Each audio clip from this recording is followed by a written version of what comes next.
ก็ลุงนะกว่ามูลไม่เสียครับมึงเนี่ยมันบอกแย่ทำทุกเราชัดทุกทางนี่ มันเอาไปหยาเมื่อนี่มันเอาไปหยา บริหารไป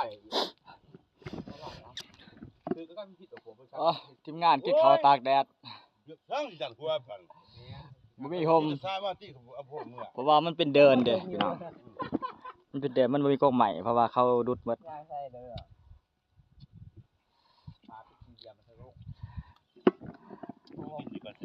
แค่ประบัดกับบ่ได้เอามา เบาภาษาลาวเลยว่ะ